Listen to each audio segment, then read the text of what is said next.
नमस्कार, मैं रविश कुमार। भारत की आम जनता ने एक रिकॉर्ड बनाया है। आम खाने का नहीं, बल्कि महंगा पेट्रोल खरीदकर सरकार को कई लाख करोड़ टैक्स देने का रिकॉर्ड। ये वो रिकॉर्ड है जो अमेरिका की पूरी आबादी नहीं बना सकती। उपभोक्तावादी अमेरिकी लोग इस त्याग को समझ नहीं सकते। अमेरिकी लोगों को अपनी सरकार से मंदी के संकट में 220 लाख करोड़ का पैकेज मिला। जिनकी नौकरी नहीं गई उन्हें भी 3-3 हजार डॉलर के चेक मिले। भारतीय रुपए में 2 लाख रुपए होते हैं। परिवार के हर सदस्य को मिला। वहां ऐसे लोगों ने चेक ले भी लिया। आध्यात्मिक भारत के लोगों को ऐसा कुछ नहीं मिला। मिलता भी तो शायद वे ठुकरा देते। क्या पता इसलिए भी सरकार ने नहीं दिया।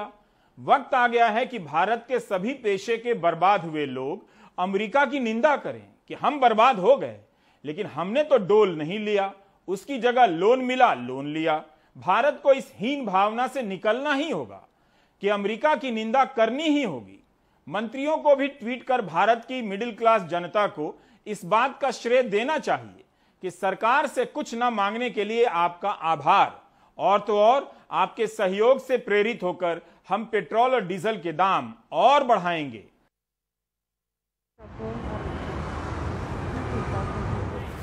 ₹1000 का ना? महाराष्ट्र, मध्य प्रदेश, कर्नाटक, बिहार, तेलंगाना, राजस्थान, तमिलनाडु, आंध्र प्रदेश, लद्दाख, जम्मू कश्मीर, उड़ीसा, केरल, इन सब जगहों में पेट्रोल 100 रुपया लीटर हो चुका है। जिन राज्यों में पेट्रोल अभी भी 100 रुपए से सस्ता है, उन्हें कितना बुरा लग रहा होगा कि उन्हें 100 रुपया लीटर खरीदने का मौका नहीं दिया जा रहा। दिल्ली के लोगों को तो खुद से सोचना चाहिए कि दिल्ली प्रति व्यक्ति आय के बारे में भारत में तीसरे नंबर पर है, फिर भी 100 रुपया लीटर पेट्रोल खरीद नहीं रहे। यहाँ के लोग 98 रुपए 81 पैसे लीटर खरीद रहे हैं, जबकि गरीब राज्य बिहार के लोग 100 रुपए से अधिक दाम पर पेट्रोल खरीदने के मामले में दिल्ली से भी आगे निकल चुके हैं। इसी से मेरा नजरिया बदला है। पहले लगा कि जनता के साथ ज्यादती हो रही है, अब समझ में आया कि जनता ही ज्यादा देना चाहती है। तमिलनाडु के वित्त मंत्री का बयान है कि केंद्र सरकार ने 2020-21 में पेट्रोल डीजल से 3.9 लाख करोड़ का टैक्स वसूला है, करीब 4 लाख करोड़। 2014-15 में जब जनता बहुत गरीब थी तब कम टैक्स दिया करती थी, कोई 72,000 करोड़ के आसपास। लेकिन जैसे ही जनता अमीर होती गई, 2019-20 तक आते आते 2 लाख करोड़ से अधिक टैक्स देने लगी पेट्रोल डीजल पर। जैसे ही बिजनेस बंद हुआ और नौकरी जाने से जनता और अमीर हो गई, वह 4 लाख करोड़ के करीब टैक्स देने लगी है। हमने कई लोगों से पूछने का प्रयास किया कि अपनी निजी अर्थव्यवस्था चौपट कर देश की अर्थव्यवस्था के लिए महंगा पेट्रोल खरीदने के बाद क्या उनमें गर्व की फीलिंग आ रही है। पेट्रोल आप डलवाने के लिए आए हैं। इंदौर में 107 रुपए लीटर पेट्रोल हो चुका है। भारतीय अर्थव्यवस्था थोड़ी नाजुक है और आप पेट्रोल 100 रुपए से ऊपर भी डलवा कर इसमें एक जो योगदान दे रहे हैं। क्या लग रहा है आपको कि कहाँ तक जाएगा पेट्रोल और क्या स्थितियाँ हैं अभी? सर, मेरा मानना है कि हर भारतीय का फर्ज है कि अपने सरकार की मदद करें। पेट्रोल 100 हो, 107 हो या 125 हो, हेमंत सर हमें इसमें अर्थव्यवस्था में सहयोग देते हुए इस बढ़ते भाव में भी हमें पेट्रोल बढ़ाना है। और उम्मीद ये हम कर रहे हैं कि सर बहुत जल्दी इसकी कीमत 125 रुपये लीटर हो जाएगी। और अगर आप बात करते हैं कि किस अंदाज में हम ये कहना चाहते हैं, तो एक बहुत बड़े शायर का एक छोटा सा एक मिसरा है। उन्होंने ये कहा था कि सियासत किस हुनरमंदी से सच्चाई छुपाती है, जैसे शिष्यों के गम शहनाई छुपाती है। ये बच्ची चाहती है और कुछ दिन माँ को खुश रखना, ये कपड़ों की मदद से अपनी लंबाई छुपाती है। ये हमारी सरकार के लिए मेरी ओर से शेर है कि सरकार काम सारे करती है, लेकिन जो हम जैसे लोग हैं, चौथे क्लास के जो हम लोग हैं, 4th क्लास के जो हम लोग हैं, हमारा ख्याल कुछ कम सरकार को रहता है, लेकिन सरकार की हर बात हमारे सर आंखों पर। अर्थव्यवस्था को मजबूत करने के लिए सिर्फ आम जनता ही बची हुई है, क्योंकि आम जनता ही आपको सरकार को सपोर्ट कर सकती है। बाकी सरकार के पास तो कुछ है ही नहीं, बस सिर्फ टैक्स बढ़ाने के अलावा कुछ भी काम नहीं है। कंटिन्यूसली टैक्स से टैक्स बढ़ाते जा रहे हैं। ये इन्फ्लेशन रूपी महंगाई जो है इतना दर्द देगी कि सरकार को मतलब अपने आप में एक बहुत बड़ा झटका लगने वाला है। ये आम जनता के लिए झटका नहीं है, ये सरकार के लिए झटका है। रोज से 110 रुपये का 2-3 दिन में पेट्रोल डाला, कुछ नहीं होता है। तो एक मिडिल क्लास आदमी की तो हालत खराब है कि कहाँ से लाएगा वो। ये है ना, पहले हमारा 1000 में होता था, अभी कम से कम 2500 रुपया महीना लग रहा। 1500 तो लग ही रहा और रोज बढ़ रहा। लेकिन मंत्री कहते हैं कि साइकिल चलाओ या दूसरी चीजों पे ध्यान दो। मंत्री चलाए ना, हमारे पास साइकिल चलाएंगे, हार्ट का पेशेंट है, शुगर का पेशेंट है, कहीं रास्ते में निपट गए तो क्या करेंगे। मंत्री लोग थोड़ी आएंगे बोलने भाई, हमारा तो गाड़ी से ही काम चलता है। 100 रुपये से ज़्यादा हो गया है पेट्रोल का कीमत, आपको गर्व महसूस होता है इससे? गर्व महसूस होगा इससे कि और गुस्सा आता है, धीरे धीरे महंगाई बढ़ता जा रहा है। गर्व क्या महसूस होगा, मोदी जी से पूछिए, अच्छा कर रहे हैं, मौका आएगा हम लोग भी दिखा देंगे कैसे होता है काम। पेट्रोल बढ़ा, सारा चीज़ का दाम बढ़ गया, इधर लॉकडाउन है, किसी को रोजगार नहीं है, बने हुए प्रधानमंत्री, हम लोग तो सोचे थे कि देश बचाएंगे, देश के नाम पे खेल खेल रहे हैं। बहुत गर्व है कि मोदी जी हैं। कहना ये है कि सैलरी सरकार बढ़ा नहीं रही है, ठीक है, और महंगाई बढ़ते जा रही है दिन पे दिन, तो हमारे पॉकेट पे मार पड़ रही है। जहाँ पहले सैलरी वही है 20,000 25,000 और पेट्रोल का दाम, खाने का दाम, सब कुछ का दाम बढ़ रहा है, तो ऐसे परिवार थोड़ी चलेगा, फिर यहाँ भूखमरी होगा ही। 100 से ऊपर हो गया पेट्रोल का दाम। हाँ। आपको गर्व महसूस होता है क्या? नहीं, बहुत गंदा लगता है। जब से मोदी आए तब से बर्बाद कर दिए हैं पूरे बिहार के युवा को, पूरे बिहार क्या पूरे भारत के युवा को बर्बाद कर दिया उन्होंने। किसी के पास नौकरी नहीं बचा हुआ है, रिसेशन चल रहा है, कंपनी में कॉस्ट कटिंग चल रही है। हाँ, गर्व महसूस होता है। देश को पैसे की ज़रूरत है और जब तक पेट्रोल के पैसे नहीं बढ़ाए जाएंगे तब तक देश की स्थिति अच्छी नहीं होगी। आपको पता होना चाहिए या सबको पता है कि कोरोना काल में गवर्नमेंट वैक्सीन कहाँ से लेके आएगी, इंफ्रास्ट्रक्चर कैसे डेवलप होगा, तो इसलिए पेट्रोल के दाम बढ़ने चाहिए। या बढ़ रहा है तो उससे जो टैक्स आ रहा है सरकार को, तो सरकार चलाने में सुविधा होगी। गर्व महसूस थोड़े करेगा कि हम 500 रुपये लीटर हम ले रहे हैं। महंगा तेल लेकर के चलाएंगे तो बुरा तो लगेगा ना भाई। हम गर्व महसूस थोड़े हुआ, गर्व का महसूस हुआ कि अच्छा हुआ, गर्व पॉजिटिव में होता है। पता नहीं ये लोग क्यों नहीं गर्व कर पा रहे हैं। हमने कोशिश की कि 100 रुपया से अधिक देकर पेट्रोल खरीदने वाले लोग गर्व कर सकें, लेकिन वो नहीं कर पा रहे हैं। हम सबको मिलकर पहले खुद को फिर समाज को समझाना ही होगा कि देश के लिए महंगा तेल खरीदना जरूरी बात है। आगे जरूरत पड़ी तो और भी महंगा तेल खरीदेंगे। प्रद्युम्न सिंह तोमर मध्य प्रदेश के ऊर्जा मंत्री हैं। आपने वो विज्ञापन तो देखा ही होगा, जब लाइफ में हो आराम तो आइडिया आते हैं। देखिएगा फिर से। मंत्री जी ने कहा है कि दाम बढ़ गए तो क्या हुआ, साइकिल चलाओ, सेहत अच्छी रहेगी। पेट्रोल डीजल कौन चलाता है? मैं आपसे जानना चाहता हूं। मेरी इस बात में पहले भी क्रिटिसाइज हुई है, पहले भी हुई। मैं आज फिर कह रहा हूं कि हम सब्जी मंडी जाते हैं तो हम कभी साइकिल से जाते हैं क्या? जो हमें शारीरिक रूप से स्वस्थ रखेगी, हमारे प्रदूषण को कम में मुक्ति दिलाएगी। हमारे लिए पेट्रोल डीजल महत्वपूर्ण है कि हमारे स्वास्थ्य सेवाएं देश की महत्वपूर्ण है। इतनी अच्छी बात कोई मंत्री ही कह सकते हैं, क्योंकि जो मन में आए उसकी बात कहने का दिल मंत्रियों को ही करता है। तभी तो हमें भाषण पसंद है। अमेरिका में बेरोजगारों को अब तक 55 लाख करोड़ भत्ते के रूप में दिए जा चुके हैं। 55 लाख करोड़ का पैकेज, वो भी लोन के रूप में नहीं, सीधा कैश।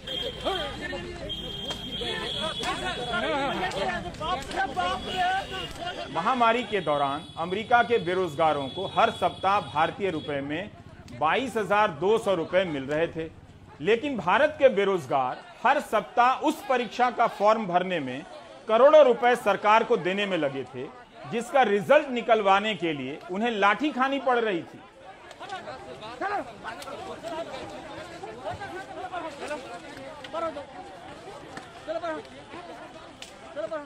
सारे राज्यों की सरकारी भर्ती परीक्षाओं की फीस जोड़ लें तो कुल राशि कई सौ करोड़ की हो जाएगी। ऐसी कोई परीक्षा नहीं जिसे लेकर केस मुकदमा नहीं, आंदोलन नहीं। रिजल्ट निकल भी जाए तो विवाद नहीं, विवाद सुलझ जाए तो फिर ज्वाइनिंग नहीं। व्हाट्सएप यूनिवर्सिटी ने बड़ी संख्या में युवाओं को धारा 370, श्रीनगर में प्लॉट खरीदने, नेहरू मुसलमान हैं और मुसलमानों से नफरत के मीम भेज भेजकर राष्ट्रीय मामलों में एक्सपर्ट तो बना दिया, लेकिन अभी तक युवा इस फॉर्मूला को क्रैक नहीं कर पाए हैं कि सरकारी भर्ती परीक्षा का क्या करें। भारत के युवा बेरोजगार अमेरिका के स्वार्थी बेरोजगारों की तरह नहीं। हमारे बेरोजगार सरकार को पैसे देते हैं ताकि वो लाठी चलवाए, FIR भी करे। युवाओं के इस त्याग को कम से कम अमेरिकी राष्ट्रपति जो बाइडेन जरूर मान्यता दें और अपने देश के बेरोजगारों से कहें कि देखो, भारत के बेरोजगार सरकार को करोड़ों रुपए देते हैं और लाठी भी खाते हैं। इसलिए अमेरिकी सरकार यहां के बेरोजगारों को भत्ता देने के 55 लाख करोड़ रुपए की योजना को अब बंद करती है। सरकार जनता का मन जानती है, तभी तो सुप्रीम कोर्ट से कहा कि कोविड से मरने वाले परिवारों को मुआवजा नहीं देगी। सरकार ने मुआवजा न देने के लिए बहुत मेहनत की, हलफनामा लिखा, 15वें वित्त आयोग की रिपोर्ट को पढ़ा, उसका हवाला दिया, फिर कहा कि मामला यह नहीं कि सरकार इसका खर्च नहीं उठा सकती है, बल्कि मामला यह है कि देश के वित्तीय संसाधनों का तार्किक इस्तेमाल कैसे किया जाए। यहां तक पहुंचने से पहले एक सुनवाई के दौरान सरकार ने कहा कि आपदा प्रबंधन कानून के तहत अनिवार्य मुआवजा केवल 12 तरह की प्राकृतिक आपदाओं जैसे भूकंप, बाढ़ आदि पर ही लागू होता है। कोविड के प्रसार और प्रभाव के कारण प्राकृतिक आपदाओं के लिए मुआवजे को लागू करना उचित नहीं होगा। इसे कोरोना महामारी पर लागू नहीं किया जा सकता है। अनुग्रह राशि देने के लिए संसाधनों का उपयोग महामारी के खिलाफ कार्यवाही और स्वास्थ्य व्यय को प्रभावित कर सकता है। यह अच्छा करने की बजाय नुकसान का कारण बन सकता है। सेम टू सेम आपदा प्रबंधन एक्ट के तहत जनता मास्क ना पहनने पर फाइन दे रही है। दिल्ली में ही इस बार तालाबंदी खुलने के बाद पहले 3 हफ्ते में लोगों ने 7 करोड़ से अधिक की राशि फाइन में दे दी। गुजरात की जनता ने 11 जून तक 99 करोड़ की फाइन दी है। पूरे देश में सोचिए लोगों ने कितने पैसे दिए। ये सब इसी आपदा प्रबंधन एक्ट के तहत किया जा रहा है। राष्ट्रीय आपदा प्रबंधन प्राधिकरण, जिसके प्रमुख प्रधानमंत्री हैं, उसकी गाइडलाइन में लिखा है कि सरकार केवल अनुग्रह राशि नहीं देगी, बल्कि जीविका के साधनों की बहाली के लिए भी सहायता करेगी। प्रधानमंत्री को मालूम है, वो इसके चेयरमैन होते हैं। ये लाइन बहुत अहम है। उसी सेम टू सेम आपदा प्रबंधन एक्ट में लिखा है कि निम्न को लेकर गाइडलाइन बनानी होगी। शिविरों में खाना, पानी, इलाज और सफाई की व्यवस्था, विधवाओं और अनाथों के लिए विशेष व्यवस्था, मरने पर मिलने वाली सहायता राशि, टूटे घरों के लिए मुआवजा, जीवन यापन के साधनों को बहाल करने हेतु। दरअसल किसी ने सोचा नहीं होगा कि कोई गौरव बंसल और दीपक कंसल जैसा कोई वकील होगा जो सबको मुआवजा दिलाने के अधिकार के लिए सुप्रीम कोर्ट चला जाएगा। ऑक्सीजन के मामले में, भोजन के मामले में, मुआवजे के मामले में ऐसे वकील और संगठन आगे ना आए होते तो सुप्रीम कोर्ट ने पहल ना की होती, तब क्या होता? लोग सिर्फ महामारी से नहीं मरे हैं, सरकार की लापरवाही से भी मरे हैं। हेडलाइन बदलवा देने से सच्चाई नहीं बदल जाती है। सुप्रीम कोर्ट ने आज तय कर दिया कि सरकार को मुआवजा देना होगा। कोर्ट ने सरकार की दलील को ठुकरा दिया कि आपदा कानून में मुआवजे का प्रावधान अनिवार्य नहीं है। कोर्ट ने सरकार को बताया कि कानून में ही लिखा है कि राष्ट्रीय प्राधिकरण को मृत व्यक्ति के परिवारों को मुआवजा देने के लिए गाइडलाइन बनानी ही होगी। 6 हफ्ते के भीतर प्रत्येक कोविड पीड़ित को भुगतान की जाने वाली अनुग्रह राशि तय करनी होगी। सुप्रीम कोर्ट ने राष्ट्रीय आपदा प्रबंधन प्राधिकरण एनडीएमए को कहा है कि दिशा निर्देश तैयार करें, जिसके चेयरमैन प्रधानमंत्री हैं।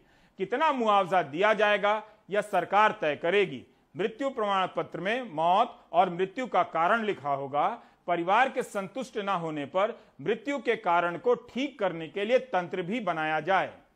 उच्चतम न्यायालय ने आज हमारी एक जनहित याचिका पर सरकार को यह निर्देश दिया है कि वो एक्स ग्रेशिया कंपनसेशन हर उस व्यक्ति, हर उस फैमिली मेंबर को दे जिनका की कोई मेंबर कोविड के कारण जिनकी डेथ हो गई थी। हमारी ये दलील थी कि सरकार का इस तरीके से एक्स ग्रेशिया कंपनसेशन को मना करना टोटली इलीगल है, कानून के अंतर्गत नहीं है, तर्कसंगत नहीं है और ये सरकार की मॉरल ड्यूटी और लीगल ड्यूटी है। इसी चीज को हमने हाईलाइट करा था, जिस पर क्या सरकार आज माननीय उच्चतम न्यायालय ने एक अपना निर्णय दिया है और सरकार को कहा है कि 6 वीक के अंदर अंदर अपना एक पॉलिसी लाई जाए और एक्स ग्रेशिया कंपनसेशन दिया जाए। अमाउंट के सिलसिले में कोर्ट ने डायरेक्ट करा है सरकार को कि जो भी अमाउंट होना है वो आप अपने तौर पर अपने सारे फंड्स को ध्यान में रखते हुए करें, मगर वो एकदम रीजनेबल अमाउंट होना चाहिए। आप सोच नहीं सकते कि गौरव कुमार बंसल ने उन परिवारों के लिए क्या किया है जिनके किसी अपने की मौत कोविड से हुई है। अगर ऐसे परिवारों के यहां सरकार का मुआवजा पहुंचे तो गर्व से कहिएगा, धन्यवाद गौरव बंसल जी। उनका फोटो लगाकर घर के बाहर और नजदीक के बैंक के सामने भी लगाइए, जहां पर आजकल अलग तरह का पोस्टर लगाने को कहा जा रहा है। बैंक वाले भी क्या कर सकते हैं, जब ऊपर से चिट्ठी आएगी कि पोस्टर लगाने हैं तो लगाना पड़ता है। खैर, धन्यवाद गौरव बंसल जी, धन्यवाद दीपक कंसल जी वाला पोस्टर लगा दीजिएगा। ऊपर बड़े अक्षरों में लिखा होना चाहिए, धन्यवाद सुप्रीम कोर्ट जी।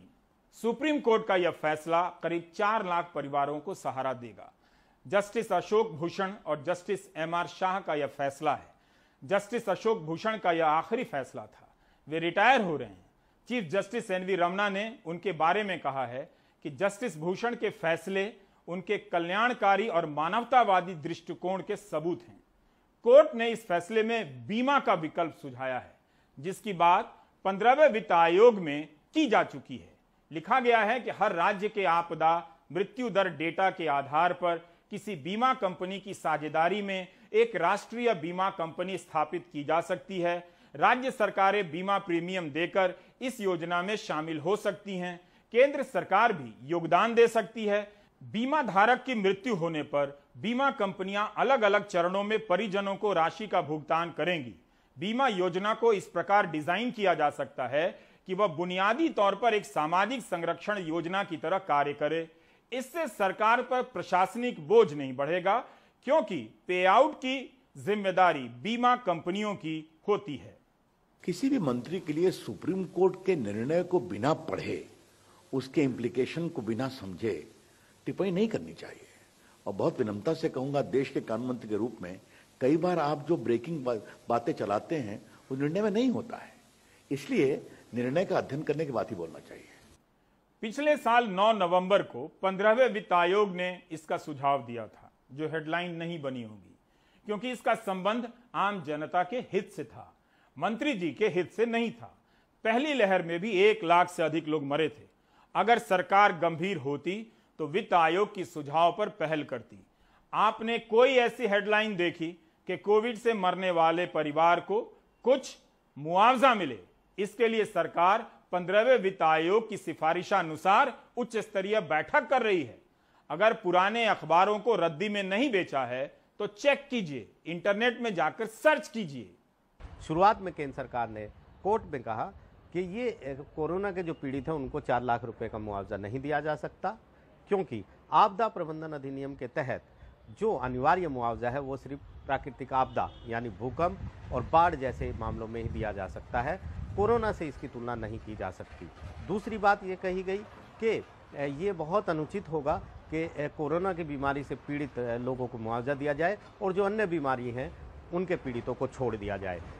तीसरी अहम बात ये थी कि अगर मुआवजा दिया जाता है तो राज्यों का जो राजकोषीय सामर्थ्य है वो इससे बाहर है, वो मुआवजा नहीं दे पाएंगे इतना। चौथी बात कही गई थी कि सुप्रीम कोर्ट के पहले के ही फैसले हैं कि ये नीतिगत मामले हैं और ऐसे में अदालत को ये सारा जिम्मेदारी जो है वो कार्यपालिका पर छोड़ देनी चाहिए, अदालत को ये फैसला नहीं करना चाहिए। लेकिन जब अदालत का रुख कड़ा रहा और सुप्रीम कोर्ट ने कहा कि इससे कोई इनकार नहीं कर सकता कि कोरोना जो है वो भी एक आपदा है, तो इसके बाद लिखित जो जवाब दाखिल किए गए उसमें सुप्रीम कोर्ट के अंदर केंद्र सरकार ने अपना रुख बदल लिया और कहा कि बात वित्तीय सामर्थ्य की नहीं है, मुआवजा देने में सक्षम है सरकारें, लेकिन यहाँ पर मुद्दा मुआवजे का नहीं है बल्कि कोरोना की जो महामारी है जो लगातार निरंतर अलग अलग रूप में बार बार लहर के तौर पर आ रही है, उससे निपटने के लिए जो वित्तीय संसाधन हैं देश के और जो अन्य संसाधन हैं उनका तर्कपूर्ण, विवेकपूर्ण और सही उपयोग कैसे हो उसका ध्यान देना चाहिए। यहाँ पर बात कोरोना के पीड़ितों की नहीं होनी चाहिए, लेकिन भविष्य में कोरोना से निपटने के लिए किस तरीके से इंतजाम हो और वित्तीय संसाधनों को वहाँ पर लगाया जाए, इस पर ध्यान लगाया जाना चाहिए। हालांकि ये तमाम दलीलें सुप्रीम कोर्ट के सामने ठहर नहीं सकी हैं। विपक्ष ने भी यही मांग की, लेकिन सरकार ने ध्यान नहीं दिया। ना ही इस जरूरी मांग को आपने पहले पन्ने पर हेडलाइन के रूप में देखा होगा कि विपक्ष जनता की परवाह कर रहा है। राहुल गांधी ने लगातार ट्वीट किया कि जिन लोगों की मौत कोविड से हुई है उनके परिजनों को मुआवजा मिलना चाहिए। एक कोविड कॉम्पेंसेशन फंड बनाया जाए। जिन परिवारों के घर में जो ब्रेड अर्नर्स हैं, उनकी मृत्यु हुई है, उनका कॉम्पनसेशन दिया जाए, उनको डायरेक्ट कोविड फंड से उनको सहायता दी जाए। बिहार सरकार ने कोविड से मरने वाले लोगों के परिजनों को 4 लाख रुपए देने की घोषणा की है। जिनकी मौत सरकारी अस्पतालों में हुई है, उनके परिजनों को मुआवजा मिलने भी लगा है। जिनकी मौत प्राइवेट अस्पतालों में हुई है, मुआवजा उन्हें भी मिलेगा, लेकिन प्रक्रियाएं लंबी हो गई हैं। जो प्रोसेस जो इन लोगों ने अपनाया है, इन लोगों का कहना है कि जो सरकारी हॉस्पिटल में जो लोग एक्सपायर किए हैं, जिनका देहांत हुआ है, तो उन लोगों का लिस्ट जो है वो जैसे NMCH, PMCH, IJMS और एम्स, सो उसका लिस्ट वो लोग के पास डायरेक्ट उसको वो डायरेक्ट इंटरटेन कर रहे हैं और उसको अपना प्रोसेस कर रहे हैं। लेकिन जो लोग प्राइवेट हॉस्पिटल में जो एक्सपायर किए या घर पे एक्सपायर किए, तो उसका प्रोसेस थोड़ा लंबाई लोगों ने ये बना रखा है कि पहले आपको DM ऑफिस में जो वहाँ पे अपर समाहर्ता जो इसके हैं आपदा विभाग के, तो उसको उनको पहले आपको एक एप्लीकेशन देना होता है, सारा डॉक्यूमेंट्स लगा करके, डेथ सर्टिफिकेट है, वो कोरोना सर्टिफिकेट सब जो इन्फेक्टेड वाला, और उसके बाद वहाँ से वो प्रोसेस करके फिर भेजेंगे सिविल सर्जन के यहाँ, और सिविल सर्जन के द्वारा एक कमेटी बनाया गया है जो कि वो लोग अपना इंक्वायरी करके रिपोर्ट देंगे, तब फिर जाएगा अनुमंडल पदाधिकारी के यहाँ, और वहाँ से फिर ये प्रोसेस, पेमेंट का प्रोसेस वगैरह ये है। जब बिहार दे सकता है तो केंद्र सरकार क्यों नहीं? यही नहीं, ब्लैक फंगस की दवा नहीं थी, दवा में देरी होने से जान तो गई ही, लोगों को समय पर इलाज भी नहीं मिला। वकील दीपक कंसल ने एक और याचिका दायर की है कि ब्लैक फंगस के चलते जिन लोगों की मौत हुई, उनके परिजनों को मुआवजा मिले। कोर्ट ने ये अपने ऑर्डर में कहा कि यह NDRF की स्टैट्यूटरी ड्यूटी थी डिसाइड करना, जिसमें कि वह बिल्कुल नाकाम रहा है। कोर्ट ने कहा कि हम यह डिसाइड नहीं कर सकते कि मुआवजा राशि कितनी होनी चाहिए। कोर्ट ने यह मुआवजा राशि तय करने के लिए NDRF को 6 वीक्स का टाइम दिया है, जिसमें कि वह एक पॉलिसी, एक गाइडलाइंस बनाएगा, जिसमें कि मुआवजा राशि के साथ साथ कैसे कैसे मुआवजा राशि का भुगतान किया जाए, यह डिसाइड किया जाएगा। टीका की याद आ ही जाती है। जब से हेडलाइन चारों तरफ छपी है कि भारत ने अमेरिका से ज्यादा टीका दिया है, तब से ऐसी हेडलाइन अखबारों से गायब हो गई है कि 21 जून को 90 लाख टीका देने के बाद लगातार गिरावट आती जा रही है। 9 दिन में हम एक भी दिन वापस 21 दिन के रिकॉर्ड को नहीं छू सके हैं। पहले पन्ने से टीके की कमी की खबरें गायब हैं। चेक कीजिए अखबार। जब लोग टीका केंद्र पर आते हैं, इंतजार करते हैं और लौट जाते हैं, लेकिन हेडलाइन मैनेज हो चुका है, तो ये खबर अब प्रमुख खबर नहीं रही। Managing headlines is the toughest kind of management. You go to Harvard, you go to Yale, but no one teaches headline management there. But here in India, headline management is the only management. It just requires a good quality manager to manage things which are otherwise not to be managed. But the Indian management formula is very manageable. Without managing anything, if you can only manage headlines, you can manage a country like India as well. A large country like India can be easily managed. And remember, just one thing, headlines are not an independent entity. They require management skills, instructions through WhatsApp or a phone call, and some really good quality management journalists who can tweak those instructions at the earliest so that everything can be converted into a good debate. Those who refuse to be managed, for them, file an FIR under terror charges. If you can't manage the crisis, leave the crisis and manage the headline. That's all. That is how you start managing your country and its destiny. A lie is a lie. I repeat, a lie is a lie until you do not manage it. Once you manage a lie, it can be converted into a good currency to write an impressive political victory. And then you can go and launch a new mantra called Managing Headline Abhiyana. These are the new cardinals of management which are coined here in prime time by your esteemed anchor. Remember my quote, when the headline is managed, no management is required further to run the country.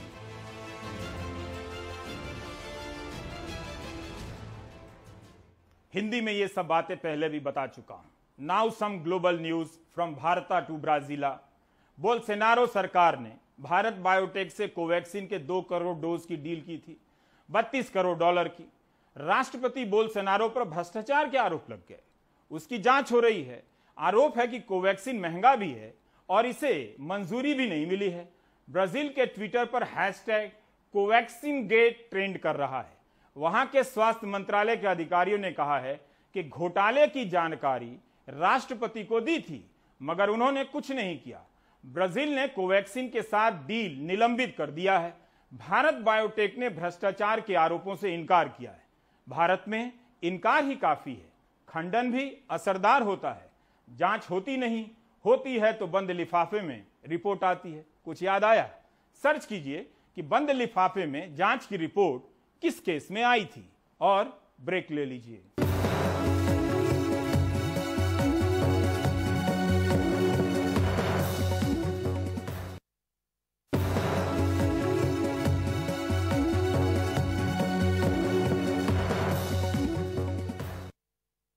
देश के कई इलाकों में vaccine की किल्लत एक बार फिर से देखी जा रही है। गुजरात से लेकर बिहार और उत्तर प्रदेश के कोविड टीकाकरण सेंटर से लोगों को बैरंग वापस लौटना पड़ रहा है। रविश रंजन की ये रिपोर्ट देखिए। गाजियाबाद के रामलीला मैदान में चल रहा ये टीकाकरण केंद्र अब राम भरोसे है। यहाँ हर रोज करीब 500 लोगों को टीका लगता था, लेकिन बुधवार को ये बंद रहा। पंकज कुमार फैक्ट्री से छुट्टी लेकर टीका लगवाने आए हैं। इनको बुधवार का स्लॉट भी मिला है, लेकिन जब ये यहाँ पहुँचे तो केंद्र बंद मिला। मैंने रात 10:30 बजे किया था, 10:04 पे। तो ये मतलब बुकिंग दिखा रहा है मेरी, और लेकिन जो है मेरे को यहाँ पे वैक्सीन नहीं मिली है। अच्छा, यहाँ पे है ही नहीं कोई भी। अच्छा, और मैं सर वो लीव फॉर्म लेकर आया हूँ, मतलब छुट्टी गेट पास लेकर आया हूँ कंपनी से। ठीक इसी तरह नमित भी अपनी मां को दूसरा टीका लगवाने के लिए आए हैं, लेकिन कोविन ऐप पर गाजियाबाद में बुधवार को केवल प्राइवेट अस्पताल में पेड टीकाकरण का स्लॉट ही दिख रहा है। सिर्फ पेड है। सरकार कहती है कि सिर्फ फ्री वैक्सीनेशन का हम लोगों ने अभियान चलाया है भारत में, बट अभी हम जो अपना रजिस्ट्रेशन या देखना चाहते हैं कहाँ पर वैक्सीन लग रही है, तो हम नहीं देख पा रहे, क्योंकि इसमें सिर्फ दिख रहा है पेड के लिए, कहाँ पेड सर्विसेज हैं प्राइवेट हॉस्पिटल्स के लिए। अच्छा। तो हमें नहीं पता लग रहा कि हम कहाँ जाएं लगवाने। रामलीला मैदान से हम जिला चिकित्सालय के टीकाकरण केंद्र पहुंचे। मैं इस वक्त गाजियाबाद के जिला अस्पताल अब आया हूं। यहाँ पर भी कोविड वैक्सीन का सेंटर है। ये आप देखिए, कोविड-19 की वैक्सीन 34 नंबर के ऊपर मीटिंग हॉल में लगाई जाती है। अब हम चलते हैं मीटिंग हॉल में। ये है, ये आप देखिए जगह जगह इस तरीके के पोस्टर लगे हैं, women's special pink booth covid vaccination. और इस मीटिंग हॉल में ताला लगा हुआ है। दोनों ही गेट पर आप देखिए वोमेन वैक्सीनेशन सेंटर है और इसमें ताला लगा हुआ है। मंगलवार को भी गाजियाबाद के 135 में से 118 टीकाकरण केंद्र बंद पड़े रहे। केवल 4800 लोगों को ही टीका लग सका। करीब 22,000 लोगों को वापस लौटना पड़ा। लेकिन जब हमने गाजियाबाद के सीएमओ से बात करने की कोशिश की तो कैमरे पर बात करने से मना कर दिया। गाजियाबाद के ये सीएमओ हैं, आप देख सकते हैं कि डॉक्टर N.K. गुप्ता हैं। अभी इनसे हम लोग मिल के जस्ट आए हैं। इन्होंने कैमरे के सामने तो बाइट देने से मना कर दिया, लेकिन ये कहा कि बच्चों के नियमित टीकाकरण का काम पिछड़ रहा था, तो बुधवार को बच्चों का नियमित टीकाकरण हो रहा है, तो इसके चलते जो है वो कोविड का जो टीकाकरण है उसको आज बंद कर दिया गया है। हालांकि उन्होंने वैक्सीन की कमी की बात को नकार दिया। गाजियाबाद ही नहीं, नोएडा में भी टीकाकरण केंद्र ज्यादातर जगहों पर बंद रहे, लेकिन प्राइवेट अस्पतालों में टीकाकरण होता रहा। हमारी सहयोगी सुकृति जब नोएडा के सेक्टर 110 के कम्युनिटी सेंटर पहुंची तो वहां भी तमाम लोग बिना वैक्सीन लगाए ही लौट रहे थे। कितना इनकन्वीनियंट है कि आप लोग आते हैं वैक्सीनेशन सेंटर तक और फिर यहाँ पे बताया जाता है डोजेज ही नहीं है। हाँ, थोड़ा तो इनकन्वीनियंट ऑब्वियसली है, बट ऑब्वियसली यहाँ पे इन्फॉर्मेशन काफ़ी अच्छी प्रोवाइड की गई। हमें बताया गया कि अभी कोविशील्ड तो अवेलेबल है नहीं, बट कोवैक्सीन अवेलेबल है और एक वैक्सीनेशन ड्राइव इन्होंने किया हुआ है GIP नोएडा में। सो उन्होंने हमें वही रिकमेंड किया कि आप पहले कंसल्ट कीजिए, मतलब आपको डिसाइड कीजिए आपको कौन सी वैक्सीन चाहिए। अगर आपको कोवैक्सीन चाहिए तो आप वहाँ पर जा सकते हैं, but unfortunately we wanted Covishield, तो फिर we'll come tomorrow. Uttar Pradesh ही नहीं, गुजरात से लेकर बिहार तक में टीकों की कमी देखी जा रही है। हालांकि केंद्र सरकार का दावा है कि 33 करोड़ से ज्यादा लोगों को वैक्सीन लगाई जा चुकी है। सर अभी कुछ इंक्वायरी नहीं दे रहे। मैं 2 बार एक्चुअली आई हूँ, ये सेकंड टाइम है मेरा, तो इंक्वायरी नहीं दी जा रही कि कब तक वैक्सीन होगा ओपन, कब तक मुझे लगेगी वैक्सीन, तो कुछ ऐसा नॉलेज है नहीं, हो भी नहीं रहा है काम। कहा हम लोग तो देने के लिए बैठे हैं, पर यहाँ का पोर्टल नहीं खुल रहा है, इसलिए नहीं पढ़ रहा है। पोर्टल खुलेगा तो पढ़ जाएगा। कितने दिन से पोर्टल नहीं खुल रहा है जो लोग लौट जा रहे हैं? संडे से। जबकि राजस्थान, छत्तीसगढ़ और कर्नाटक में वैक्सीन की खबरें लगातार आ रही हैं। वहीं जून के महीने में उत्तर प्रदेश सरकार ने 1 करोड़ वैक्सीन लगाने का लक्ष्य रखा था, लेकिन सरकारी इश्तहारों से अलग जमीन पर वैक्सीन के लिए कोविन पर रजिस्टर करवाने से लेकर टीकाकरण केंद्र पर वैक्सीन लगवाने के दौरान अब भी लोगों को कई चुनौतियों से दो चार होना पड़ रहा है। गाजियाबाद से मनोज ठाकुर के साथ रवीश रंजन शुक्ला, NDTV इंडिया। बुधवार से मध्य प्रदेश के चिकित्सा, शिक्षा और स्वास्थ्य विभाग में कार्यरत नर्सों ने बेमियादी हड़ताल शुरू कर दी है। हड़ताल में नर्सिंग कर्मचारियों के 2 संगठन शामिल हैं, जबकि एक गुट आंदोलन में शामिल नहीं हुआ है। विकल्प के तौर पर BSc नर्सिंग और GNM की पढ़ाई कर रही अंतिम वर्ष की छात्राओं को ड्यूटी पर लगा दिया गया है। अनुराग द्वारी की यह रिपोर्ट है।